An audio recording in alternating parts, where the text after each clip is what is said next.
వైకాపా నేత మాచర్ల మాజీ MLA Pinnelli Ramakrishna Reddy arrest అయ్యారు. నర్సరావుపేటలో ఆయన్ను అరెస్ట్ చేసి పోలీసులు ఎస్పీ కార్యాలయానికి తరలించారు. అక్కడి నుంచి మాచర్ల కోర్టుకు తరలించనున్నారు. ఈవీఎంల ధ్వంసం అడ్డుకున్న వారిపై దాడి కేసులో పిన్నెల్లి ముందస్తు బెయిల్ పిటిషన్లను హైకోర్టు కొట్టివేయడంతో పోలీసులు ఆయన్ను అరెస్ట్ చేశారు. ఎన్నికల పోలింగ్ రోజు పాల్వాయి గేట్ పోలింగ్ బూత్లో పిన్నెల్లి రామకృష్ణారెడ్డి ఈవీఎంలను బద్దలు కొట్టడంతో పాటు అడ్డుకోబోయిన తెదేపా ఏజెంట్ నంబూరి శేషగిరిరావుపై దాడి చేసి హత్యాయత్నానికి పాల్పడ్డారు. దీనిపై ప్రశ్నించిన చెరుకూరి నాగశిరోమణి అనే మహిళను కూడా దుర్భాషలాడి బెదిరించారు.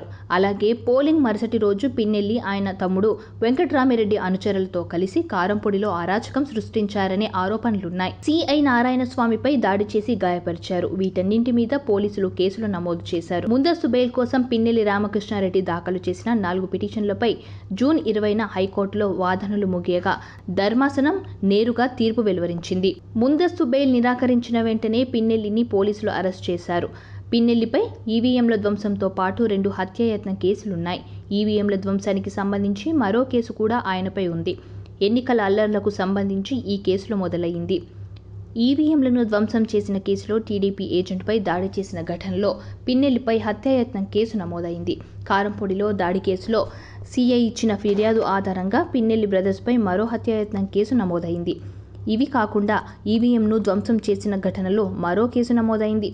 మొత్తం 4 కేసులు ఆయనపై ఉన్నాయి. ఇప్పటి వరకు ఈ కేసుల్లో మధ్యంతర బెయిల్ పిన్నెల్లి బయట ఉన్నారు.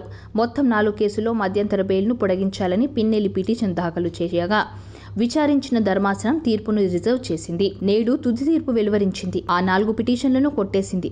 ఇక మాచర్ల కోర్టు బెయిల్ ఇస్తుందా లేక జ్యుడిషియల్ రిమాండ్ విధిస్తుందా అనేది సస్పెన్స్ గా మారింది. సబ్స్క్రైబ్ చేయండి.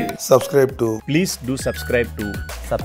Please like, share and subscribe to top Telugu TV.